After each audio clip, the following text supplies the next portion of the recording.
The Rice Owls just happened to fill that week one slot. USC fans, of course, focused on the 22 season, getting things underway and seeing how their team looks. The new edition of USC football under Lincoln Riley, and memories off in the distance of going 4-8. Bigger and better things ahead. We got Matt Zemek on the line from Trojans Wire, as we always do. Matt's a guy that makes this all happen each and every Tuesday with all of you. Please leave your comments and questions there in the live chat. We will get to them over the next hour. Matt, how you doing today?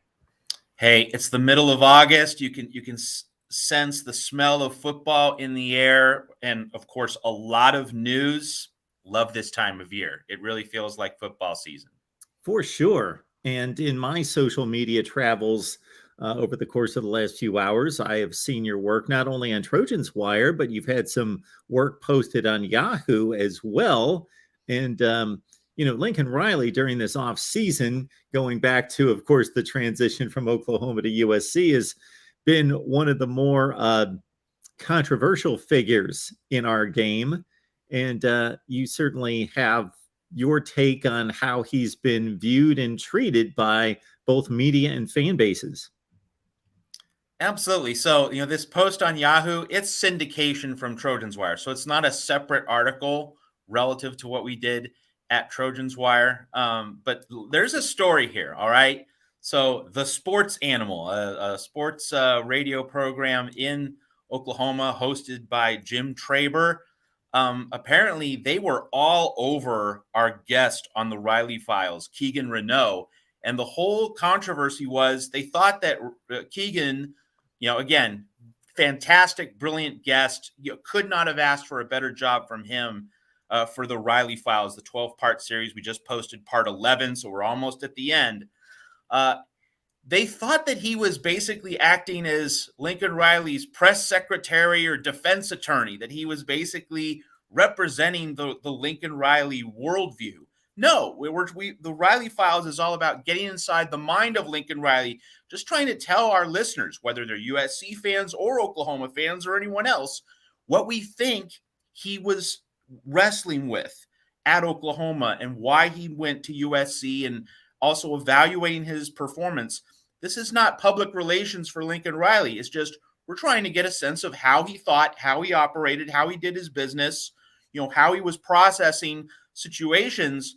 And the title of that story at Trojans Wire, which got syndicated to Yahoo, picked up by an Oklahoma sports radio program, the title of the story was Lincoln Riley worried that he was set up to fail at Oklahoma. It was not Lincoln Riley was set up to fail at Oklahoma.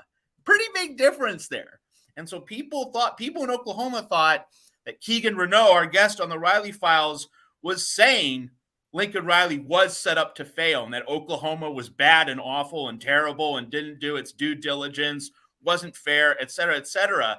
If you miss that one word, worried, Lincoln Riley worried he was set up to fail, it changes the whole dynamic. And a lot of people in the state of Oklahoma, including on the Sports Animal, miss that. And the other really weird thing about this drama, which has unfairly, savaged Keegan, like he was just being a neutral party and objective observer. People are thinking he's Lincoln Riley's press secretary.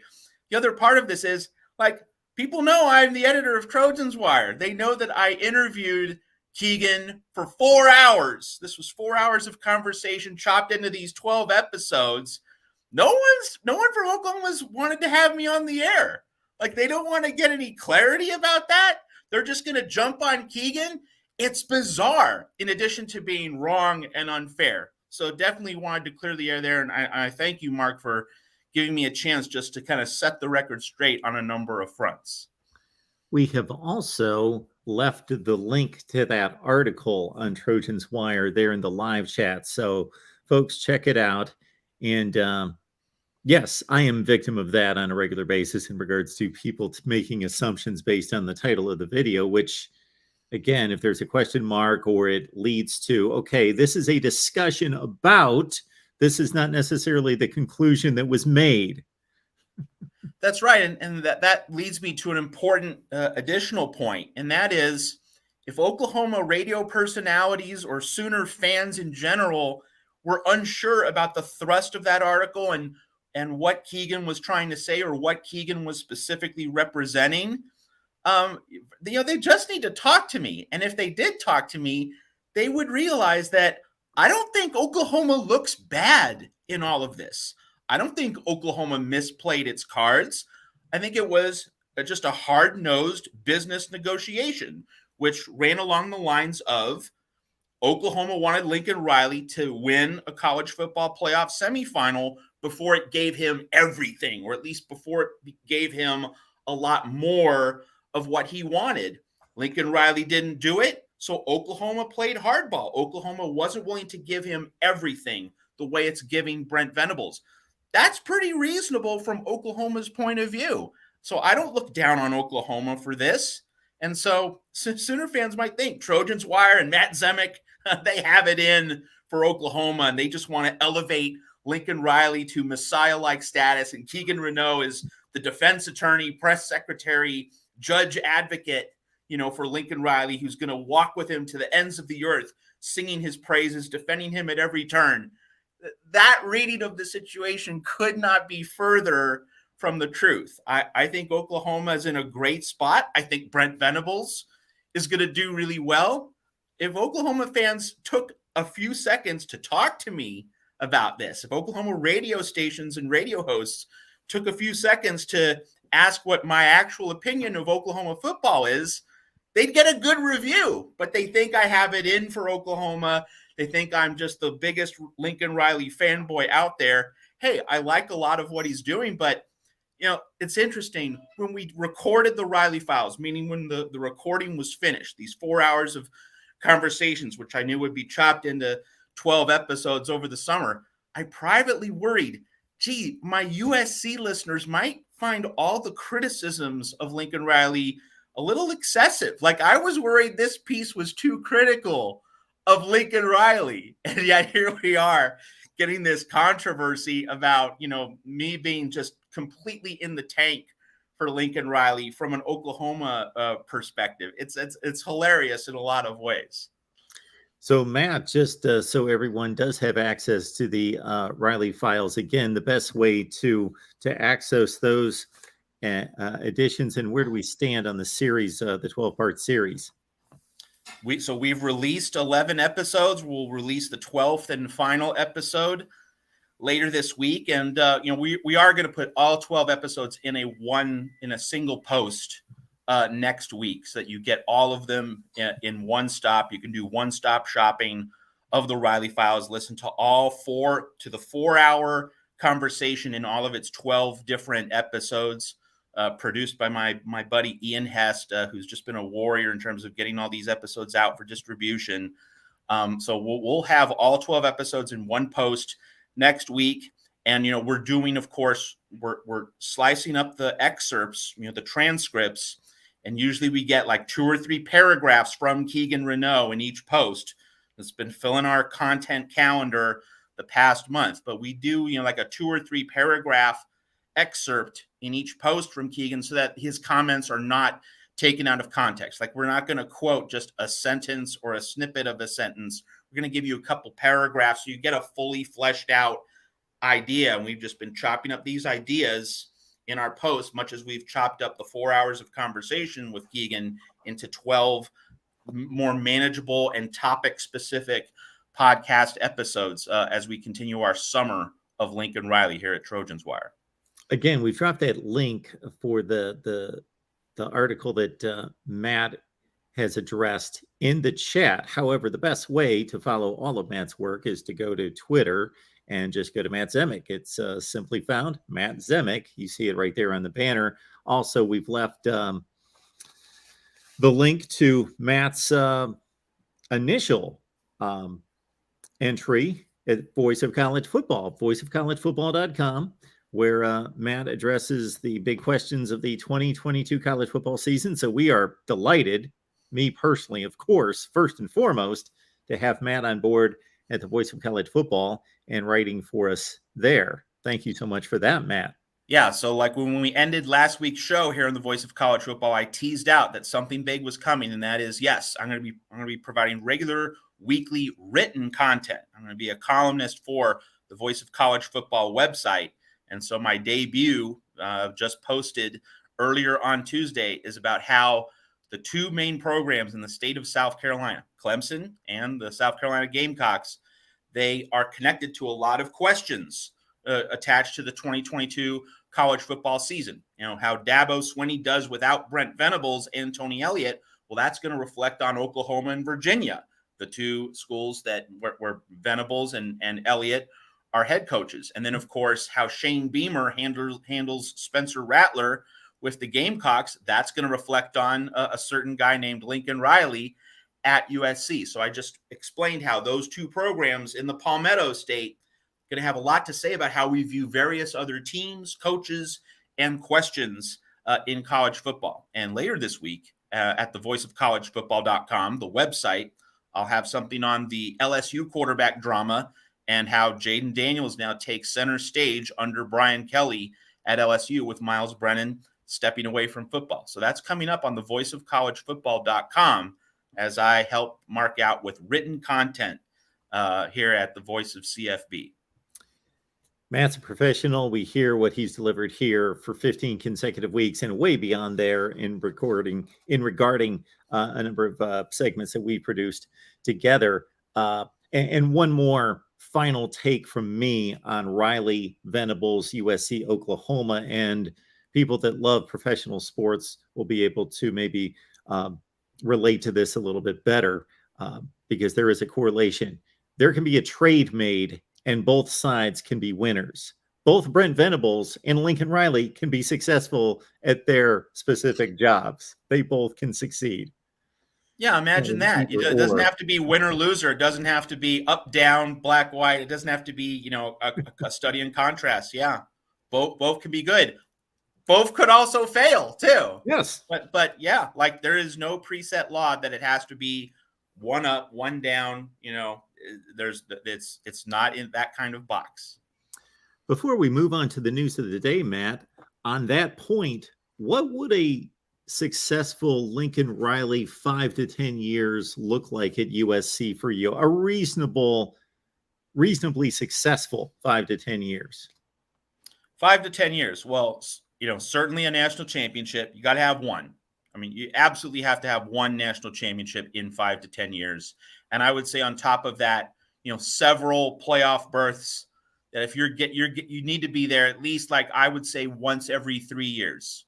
That you need to be making the playoff. You need to be at the top tier of the sport, and you need to have your share of, well, you know, the Big Ten complicates this picture, of course, but you know, getting a few Rose Bowls, you know, that is part of USC's identity as well. So Rose Bowl, a lot of Rose Bowls, several playoffs, and certainly a national championship in the next 5 to 10 years at USC. We can parse the specific numbers, you know, and we can have a debate about that. But like those would be the general broad baseline goals. As Roger Dodger notes there in the live chat, there's a new addition to USC football 2023. That is Alani Noah, 57th rated interior offensive lineman in the country, 62nd rated player in the state of California, according to the 247 Sports Composite, 6'4", 320 out of Sacramento, fortifying, hopefully, if he turns out to be a contributor, fortifying the interior of the offensive line guard center position. So, you know, remember when people were panicking about Josh Henson, you know, the offensive line coach, and his ability to recruit offensive linemen, you know, whiffed on Josh Connerly, whiffed on Francis Mauigoa. Here we are. You know, you got Micah Banuelos, and now you have Alani Noah. So, you know, we just needed to wait a little bit. Like it's June, late June, early July is just way too early to offer a final verdict on a coach, on a staff, on an ability to recruit. You know, let's wait and see how this process plays out. And, you know, I posted a breaking story on the Alani Noah recruitment, and I would add, let's not also think that Josh Henson is like the king now. Let's not overreact positively either. Let's just let the process play out. Let's wait till December, wait till February. Let's see how the whole thing plays out, because, you know, Henson and USC, they do need to still get the 5-star offensive lineman. They've had the drought. They've had the struggles landing the big 5-star fish. So we need to see that happen. And there's certainly a lot more work to do. So we shouldn't be panicking too much when things are down, when he whiffed on Mauigoa and Connerly, but we also shouldn't think, oh, problem solved. But obviously, definitely getting some momentum, definitely getting some good results on the board. And, one of the significant points of this particular recruitment with Alani Noah beating Oregon, so getting a little dig back at Dan Lang. Now, obviously, Lanning's beat out USC for Connerly, but like this kind of reshapes the balance. You're getting some battles won in the Pacific Northwest. So, it's definitely evening things out. But the big thing is let's wait until the whole recruiting cycle runs its course, and we shouldn't overreact to any individual recruitment. That's what we need to keep in mind. I guess our buddy Tim is actually going to have the last say on this, and I'm here to post it. But I think it's a good point, actually. If you're going to lay money on one or the other, Venables or Riley, you lay it on the guy that's proven 55-10, multiple playoff appearances, and not just 55-10, 55-10 at the school where Venables is now coaching. I mean, if you absolutely had to, sure. But, Mark, we talked about this a week ago when I mentioned a post about how, Lincoln Riley has a track record developing quarterbacks, and Jeff Levy, the new offensive coordinator under Brent Venables, doesn't have nearly as much of one. Like, that's an indisputable point, okay? But it's not a commentary on Jeff Levy, all right? That's just because his career has barely gotten off the ground. I think he's going to do a good job, but we get into such hyper-partisanship that even the most basic, obvious, incontestable point becomes a subject of debate. Like, it's not a knock on Jeff Levy to say he doesn't have as much of a track record as Lincoln Riley does. It just means he hasn't been in the business very long. That's all. It's not a criticism. It's just measuring what you have actually done. And if you're new to the business, you're just going to have a shorter resume and a shorter portfolio than someone who's been around for several years. That's all it is. People treat these things as implied or direct criticisms. Yes. We're just measuring longevity. That's all this is right now. And so in terms of comparing Lincoln Riley and Brent Venables as head coaches, okay, Brent Venables hasn't been a head coach. Doesn't mean he's bad. Doesn't mean he's deficient. It just means here's where they stand right now. I think Brent Venables is going to do really well. But yes, Lincoln Riley has proven himself as a head coach. Just because Brent Venables has not proven himself because his career hasn't started yet. And it doesn't mean he's flawed. It just means we don't have anything to go on yet. So, of course, you take Lincoln Riley right now in a comparison. But if Venables makes the playoff in a couple years, wins a playoff semifinal, the conversation will organically change by running its course. Let's just let these things play out. We don't have to arrive at premature verdicts. If Jeffrey Thomason gets his way, you talk about a blue bloods packed playoff that would be just phenomenal to watch. My goodness, USC, Ohio State, Notre Dame, Alabama. Would love to see USC and Ohio State play in the Rose Bowl, but unfortunately in this year's playoff rotation, we won't get that. But that would be something special. But and we should have Tom Selleck do the coin flip since it's blue bloods in that quartet of playoff teams. But it's interesting how Cincinnati gave us a very different playoff flavor this past year, and since Cincinnati, not clearly inferior to Alabama, but Cincinnati belonged on that field. I would draw a comparison between that game and the Alabama-Washington Peach Bowl semifinal. You knew Alabama was clearly the better team, but it wasn't a complete blowout. Nope. Like Washington physically belonged on that same field with Alabama. It was at the skill positions, particularly on the edges, where Alabama was able to separate itself. But like Washington played Alabama tough. That was a tough, hard-nosed game. Washington's defense covered itself in glory. Cincinnati's defense very much the same. So while it's great to have the romantic, classic, traditional matchups, and that would be great TV, no doubt about it, let's not assume that, having the non-traditional teams in the playoff is a degradation of the product, because Cincinnati put up a pretty decent fight last season. Absolutely. We're looking at a 17-6 kind of game, early fourth quarter, something in that range. No shame in that. Washington, Alabama, likewise 17-7 until Bama tacked on another touchdown lead in the game. And Washington, from what I remember, their defense was continually put in bad spots by turning the ball over, and they turned back Alabama time after time after time to stay in that game. It was, it was a pretty impressive showing by Washington, all things considered, against a great football team. Before you segue, Mark, I just want to say, Eric Dunn, thanks for the kind words about the Riley Files. We're really proud of that series and what we were able to achieve. So thank you very much, Eric. Really appreciate that. Matt, I'll take this on 3 different levels and let you address it at whichever one you want, starting with USC, then broadening out to the Pac-12, and then the nation. Has there been anything that's transpired since the teams went to training camp that would make you think any differently? First, again, of USC, then the Pac-12, then the nation, knowing that the information is sparse and what we're able to gather and make a conclusion on is sparse, but still at the same time, based on these first couple of weeks and getting about halfway through training camp, anything that you feel differently about USC, the Pac-12, and the nation? Yeah, my big picture view on USC has not changed, and what's happened at August camp has not changed my mind.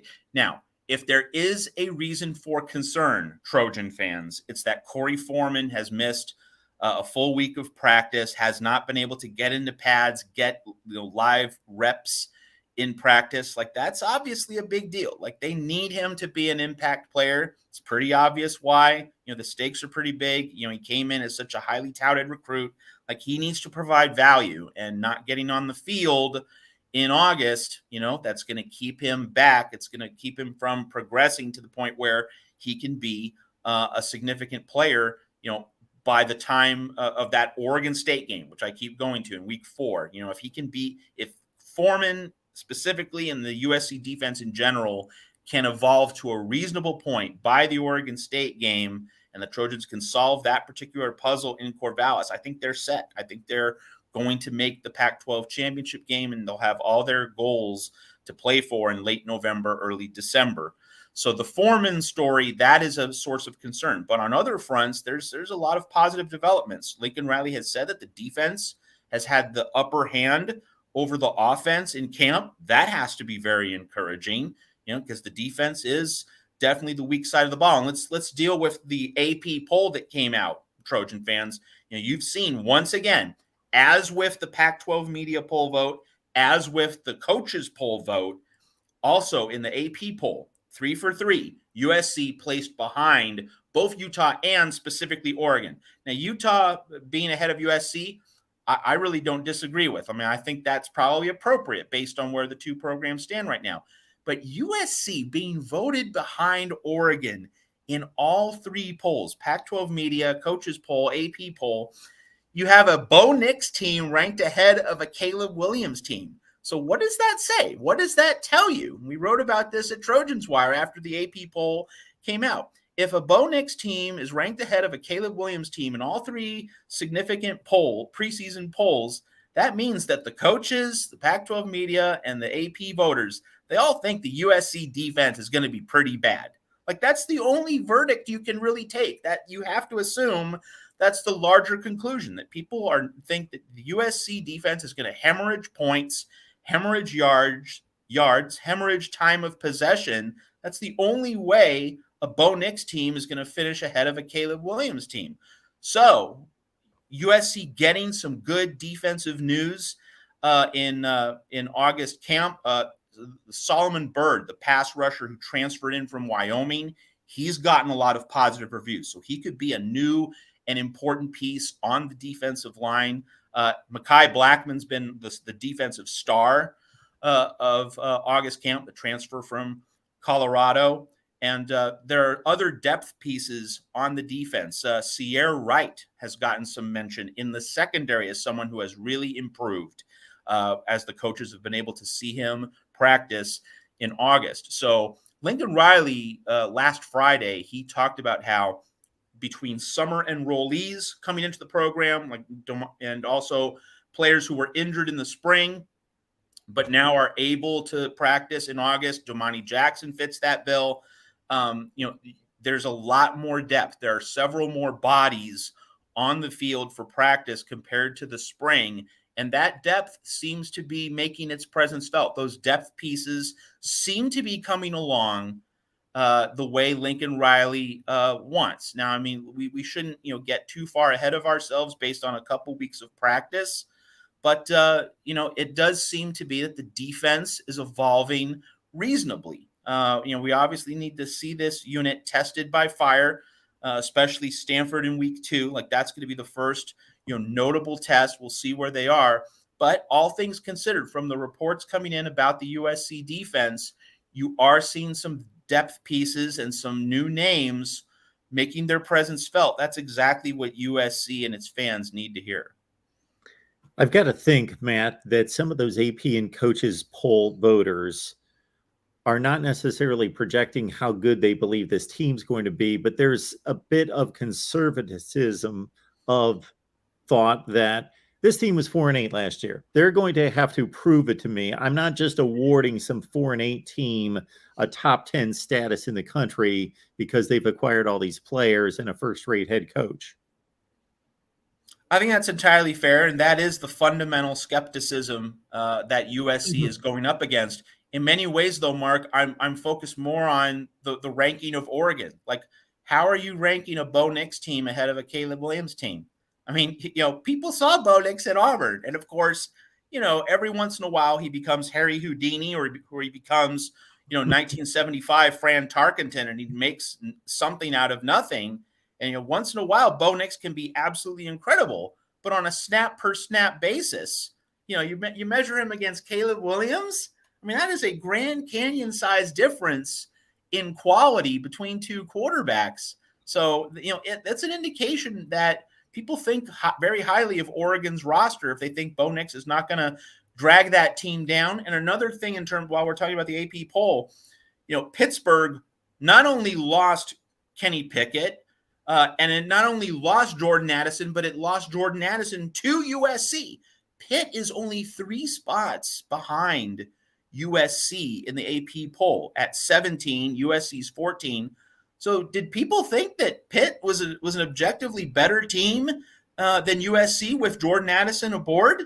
That seems to be the conclusion. And I mean, if Jordan Addison leaving Pitt and going to USC puts USC only 3 spots ahead of Pitt, I mean, that is an eye grabber. And it also means that people think that Keaton Slovis, who, let's be honest, it might not be a reflection of his actual quality. He was hurt in 2020 and 2021. Nevertheless, he is being accorded a lot of respect with Pitt being a top 20 choice in the preseason AP poll. I mean, Pitt is being given a lot of credence for a program which is losing a first-round NFL draft pick at quarterback, is losing a future first-round draft pick, Addison, at wide receiver, and also doesn't have Mark Whipple. And I mean, Frank Cignetti is a clear downgrade from Mark Whipple as offensive coordinator at Pitt. Man, the poll voters are giving Pat Narduzzi a lot of respect based on one especially good season in which everything came together just right. So USC, measured against Bo Nix in Oregon, measured against a Jordan Addison-less Pitt team. I mean, those are the kinds of things that make me say, yeah, there's a lot of enduring skepticism about the Trojans, and it does go right back to your point. They were so awful last year, and people aren't convinced they can make that much of a jump. As I have said, as the counter to that point, the Pac-12 was bad last year, and so this is a conference waiting to be taken by a significant talent upgrade, such as what we've seen from USC. That is what gives me the confidence that USC can storm through this league, get an 8-1 record. And if they get the 8-1 record, they're going to be in the conference title game. They're going to play for the conference championship, and we'll have all their goals in front of them in early December. I also think, Matt, that there's generally 2 different approaches to preseason polls. by individuals. One would be that they are simply ranking who they believe to be the 25 best teams in the country, regardless of who they play. I believe this is the best team in the country, the second best team in the country, the third best, all the way to 25. And others look at the schedule and say, it's a really good team. This is probably a top 10 team, but man, that schedule's brutal. I'm going to rank them 23rd or whatever. This team is a cake cup cupcake schedule. Therefore, I'm going to elevate them. So it's just I don't tend to look at it as a prediction, but many do, and they're basically saying, I believe that this is going to be the conclusion of the season. Oh, I think in most cases that's probably true. It's just fascinating that are people looking at just the brand name? Are they looking at the helmet? Are they looking at the school? Or are they really actually studying these rosters a little bit? Because I think that if you study these roster changes that have happened at places like Oregon and Pittsburgh and USC, to put Oregon first and to put Pitt, just a couple spots behind USC, I mean, it's just that doesn't seem to mesh with the actual facts on the ground. Well, Bless and Breaks, I believe, as he refers there, must be a USC fan and says number 14 is way too high. We were 4-8 last season. Yes, I know we have Lincoln, Caleb, and Jordan Addison, but we have major depth questions in the trenches. There are some major depth questions in the trenches. Let's make the specific point, though. It's much more on the defense than the offense. And for Trojan fans who are wondering, wait a minute, Matt, you said that the offensive line wasn't very deep. Well, I mean, that is still, I would say, generally true. But, and this goes back to August camp, other things that we haven't yet mentioned, a couple of the depth pieces on the offensive line have shown some promise. Lincoln Riley's had a lot of good things to say about Gino Quinones. We haven't talked about him here on the Voice of College Football. And also Mason Murphy. The coaches are liking how he's coming along as a depth piece behind the starters on the offensive line. One interesting offensive line story is that Bobby Haskins, the transfer from Virginia, many people thought he would be a starter. He's still practicing with the second team. So now his progress, and he was injured during the spring. So this could just be, needing more time to acclimate to everything and to recover fully from that injury. We don't really know, but his progress has been pretty slow. So he's not yet in line to be a frontline starter. But with Quinones and Murphy, getting good reviews from Josh Henson and the offensive line coaching staff, the people who are following that particular position group, I would say that USC's offensive line outlook in terms of depth, in terms of that second unit, that second band of players behind the starters, the outlook has improved for that group. So USC fans should be cautiously optimistic about the offensive line and in terms of having depth pieces behind what is expected to be a very good set of starters. But on the defensive line, and then we talked about Corey Foreman, that is still the number one issue with this team. We once again mentioned that Oregon State has a great running game. The Beavers like to run the ball. It's their identity under Jonathan Smith. USC's defensive line will need to be ready to hold up physically in Corvallis, and that's like the first really, really big concern. We could say Stanford in week 2, and that's fair, but like to me, the first major red alarm, 5-alarm, red siren type moment, it's probably going to be that Oregon State game. That's when we really are likely to find out what the USC defensive line is made of. So when we talk about where USC stands in the trenches, I think it's definitely moving up. It's definitely getting more favorable on the offensive side. Defensive line, yeah, that is still the number one concern, probably by an even wider margin than a few weeks ago. Matt Roman brings up Eric Gentry, and I'm curious to see his production as well, because he was not a high level recruit. He comes to Arizona State. He plays well for 10 games. He didn't have overwhelming statistics, but he showed in spurts that he could be an impact player off the edge and could be a really athletic player that made impactful plays behind the line of scrimmage. And now he goes to USC, especially once they develop him and he gets that kind of coaching and gets into a scheme with better, as good of athletes around him. it'll be interesting to see how he develops and impacts this defense. Yeah. So one of our viewers here in the Voice of College Football is asking, do you think he's going to start? I mean, I think there's a reasonable chance, but I think the larger thing to point out is that with the opener being against Rice, a game where USC is not going to be significantly tested just in terms of the scoreboard, you'll see Gentry get plenty of reps against Rice, whether it's as a starter, whether it's as a backup. He's going to get plenty of playing time in that game. And so part of what will make a really good opener against Rice is seeing, how that linebacker group shakes out and making sure that Gentry goes into the Stanford game in week 2, with a much better sense of how he fits into the puzzle. So whether he's a starter or not, he will get to test himself against Rice. And then we go into Stanford in week 2, having a much better idea of how the linebacker room is going to shape up at USC. To my point, coming out of Philadelphia, Eric Gentry, the 44th rated edge rusher, top 20 player in the state of Pennsylvania, fair recruit, but nothing off the charts there. Our buddy Tim says he's a freak, will be a force this year. By game 4 or 5, we'll be hearing his name nationally. Well, game 4 is against Oregon State. So if we are hearing about his name nationally, then that would be absolutely fantastic news for USC. We appreciate all of you being here at the Voice of College Football on another Tuesday for USC Talk Live with all of you at 4 Eastern, 1 Pacific. And we've got, of course, Matt Zemek on the line. He makes this all happen each and every Tuesday. Catch Matt's work at Trojans Wire. All right.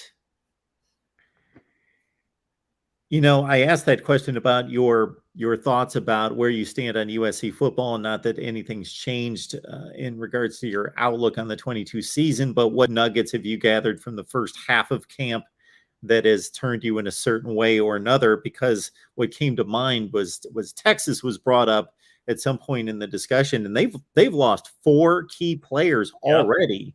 Yep. A couple potential superstars, but 4 major contributors to the team already lost. Yeah, I mean, boy, going up against Nick Saban in week 2, that's going to be a real bloodbath. And it also brings up the point that USC, as long as it can, knock on wood, avoid the injury bug.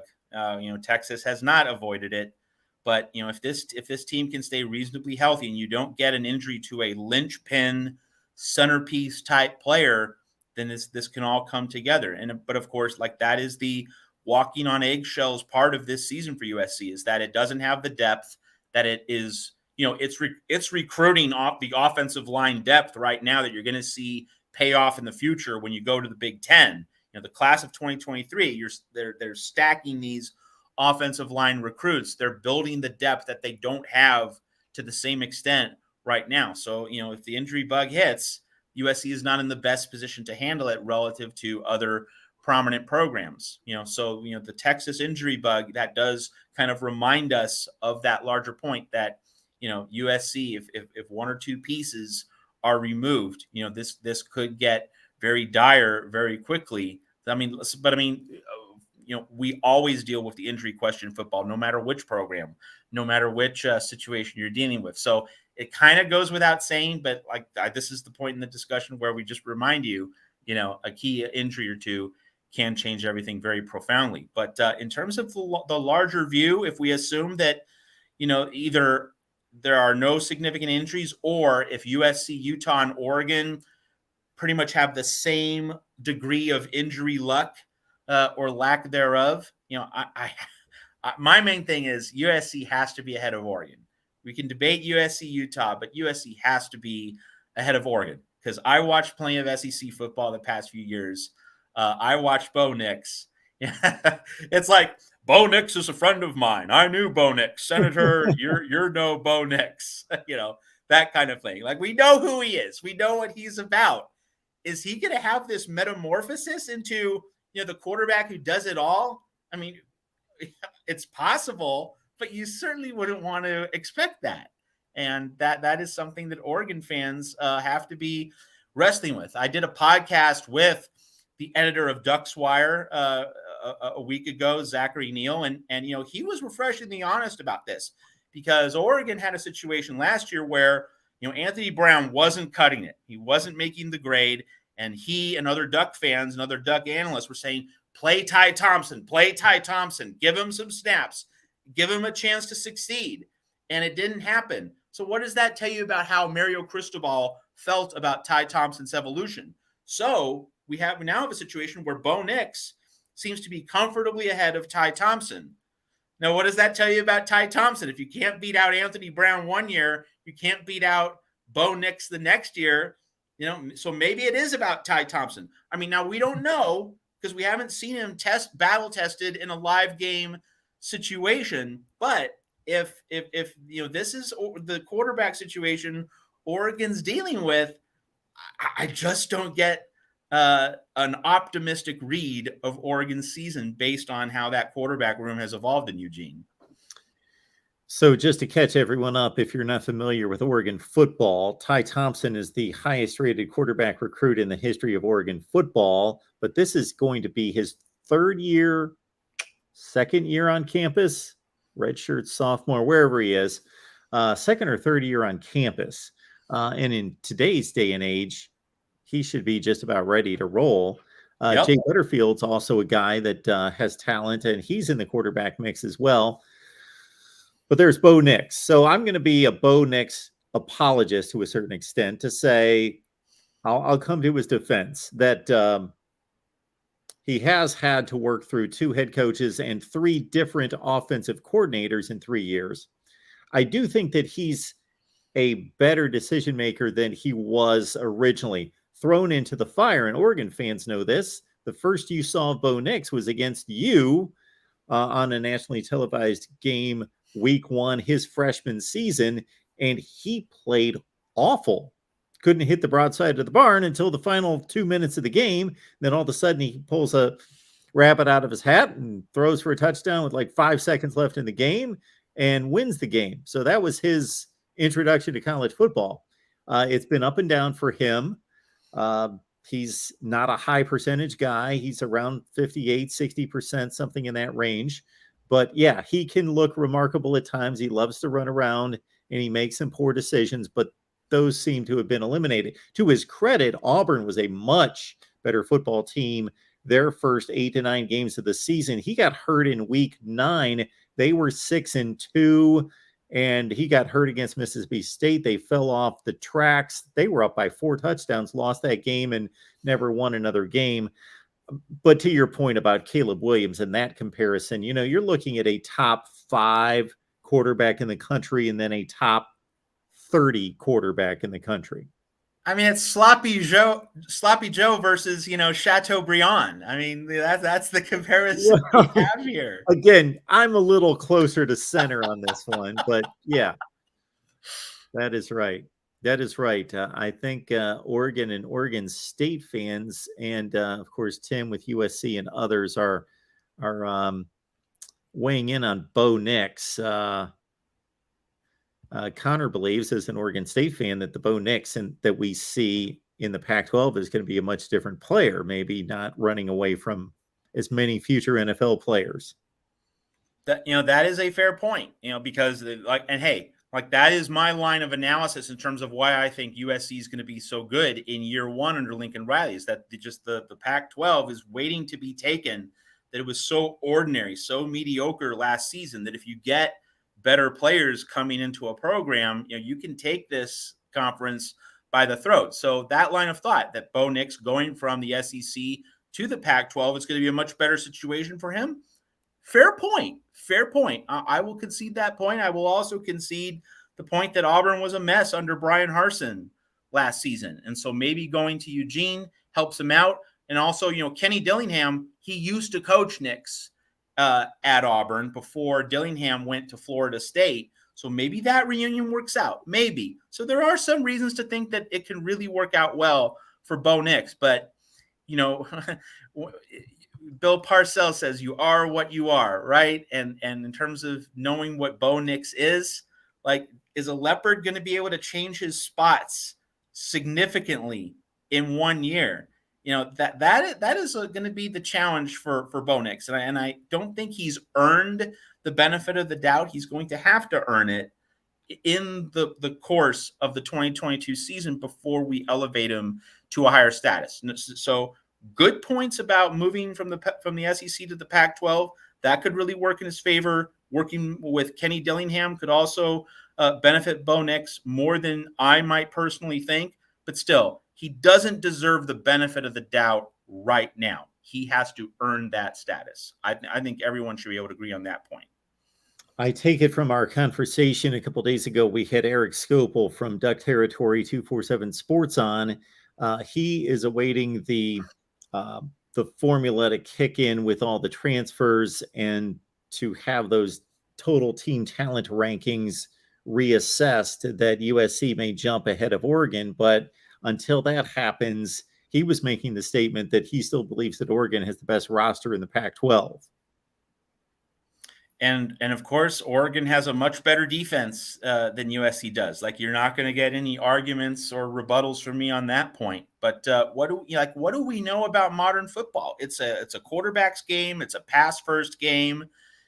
You have to have somebody really good at that position if you want to achieve at an elite level. If you and I, Mark, were sitting here in 1985, it would be a different discussion. It would be about how tough you are. It would be how strong you are in the trenches, exactly the kind of thing which would work against USC in a comparison. If we were talking 1985 style of offense, our awareness of offensive concepts back in the 80s, before you had Spurrier at Florida and before you had Rich Rod at West Virginia in the early 2000s, revolutionizing the game, before you had Hal Mumme, before you had Mike Leach, in a 1985 context, of course, Oregon would be a much, much, much better team than USC, given the larger way college football was played generally. But in 2022, you got to sling it. You have to sling it around the ballpark. You have to be able to strike quickly. You have to be able to spread people out. You have to be able to score 30 points a game. That in many ways reflects the difference in styles in college football over time. Is that 30 points a game is you're achieving basic functionality.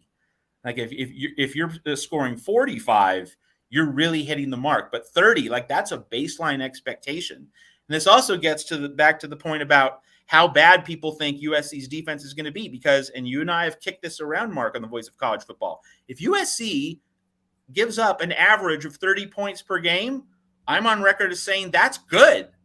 Give me that. I will take that if the average is 30 a game. If it's 34, 35, 36, all right, then we have problems. But if the average is 30, with Caleb Williams, Jordan Addison, all these toys on offense for Lincoln Riley to have fun with, and as long as the offensive line stays reasonably healthy, that should win you the ball game almost every time. And I think that Notre Dame, Utah, and Oregon State are the three teams obviously designed to make it so that if USC gives up 30, the Trojans could lose. In the case of Notre Dame, if USC gives up 30 to the Irish, Notre Dame can hold USC under 30. The defense is going to be that good under Marcus Freeman. Similar with Utah. And then with Oregon State, if USC gives up 30 to Oregon State, the problem there is Oregon State scoring 30 points. Chances are that means Oregon State will have run the ball really well, which means Oregon State will have controlled the clock for 37, 38 minutes. The USC offense might not be able to score 31, 35, 38 if it has the ball for only 22 minutes in Corvallis. But other than those three teams, Notre Dame, Utah, Oregon State, if USC is giving up 30, Caleb Williams is hanging over 30 against those other defenses that it's going to face this season. So again, if you tell me right now USC is going to give up an average of 30 a game, I will sign on the dotted line. I think that's going to get USC at least to 10 wins, if not 11. It's going to get the Trojans where they expect to go. But again, just to accentuate where I think you're headed on this, if USC's defense does give up 30 per game, then it's going to be giving up more like 37 to 40 against the better offenses, i.e. Notre Dame, Utah. And so therefore, there's going to be a couple losses there most likely, and that's where they're going to be. Well, and I think USC will lose twice. And I'm on record as saying that Utah in October and Notre Dame are going to be the two losses. So, like, I think that Utah probably hangs 42, maybe 45 against the Trojans, and Notre Dame scores in the mid to upper 30s.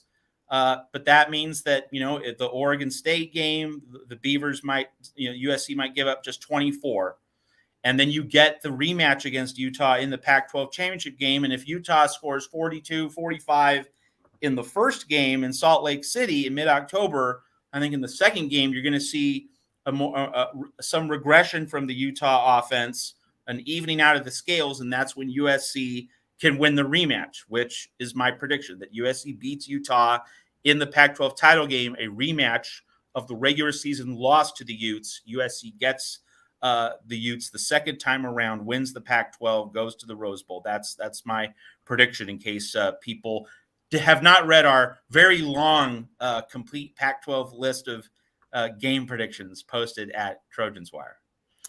So Matt and staff have predicted every game of the Pac-12 season, minus a few FCS cupcakes. The only FCS Pac-12 game we included in our predictions was North Dakota State beating Arizona, because it's an FCS upset. So we didn't predict the other FCS versus Pac-12 games, but we've predicted all the FBS Pac-12 games over at Trojans Wire. Have you made your national predictions yet?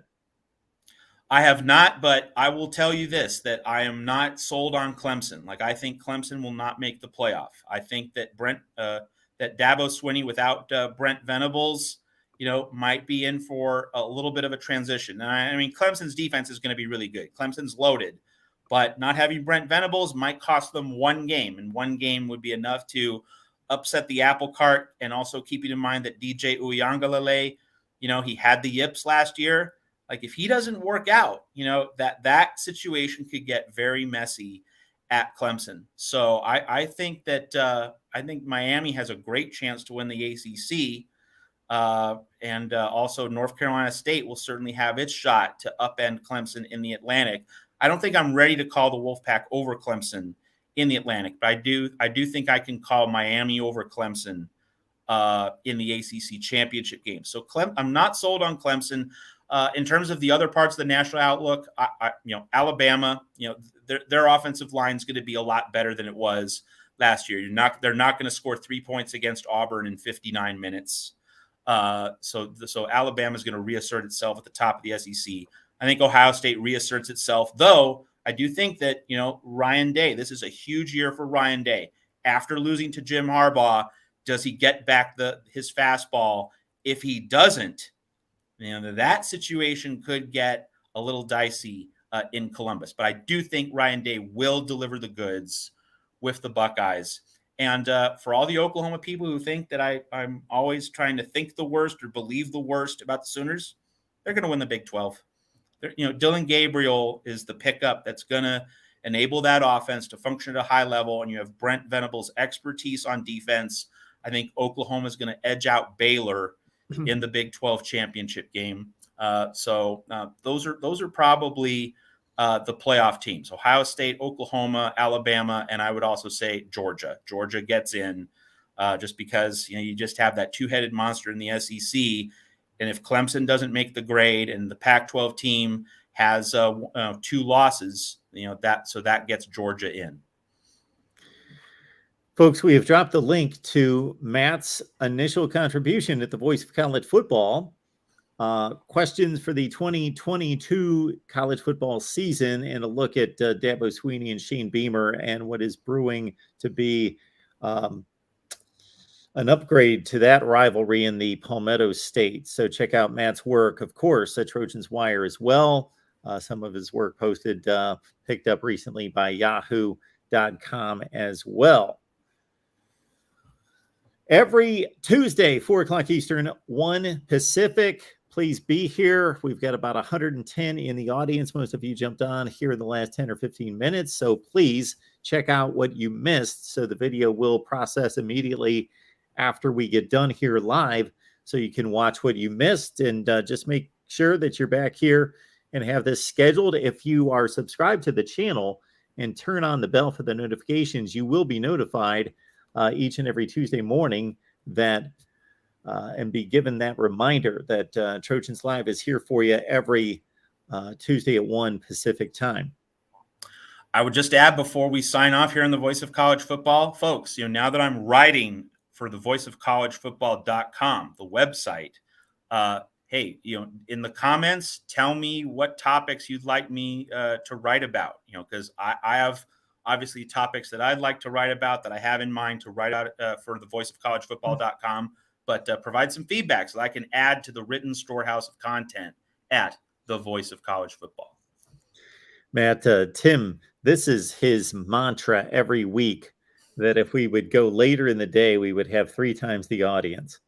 Well, we need to ink a deal with NBC for that primetime slot. Yes. Maybe we'll get swooped up with the latest NBC deal with the Big Ten. And by the way, Jack Collinsworth and Jason Garrett are going to be the new Notre Dame announced team. So they might be doing USC games in the Big Ten. It's definitely not Mike Tirico. So Trojan fans certainly not happy with that particular media development. Okay, I did not hear that. Okay, interesting pair there. Okay, all right. Well, Matt, thank you so much again. Matt makes this all work each and every week for us on our USC channel. Please subscribe. And again, Matt's work on Trojans Wire. Let me pull up the banner, get that ingrained in your thought process as we head toward the 2022 season. Just make that a regular stop each and every day. Trojans Wire with Matt. Matt, we appreciate it. We will catch up with you soon. And of course, everyone be back here next Tuesday at 1 Pacific. Have a great week, Mark. And also look at the voiceofcollegefootball.com for the latest written content from my desk.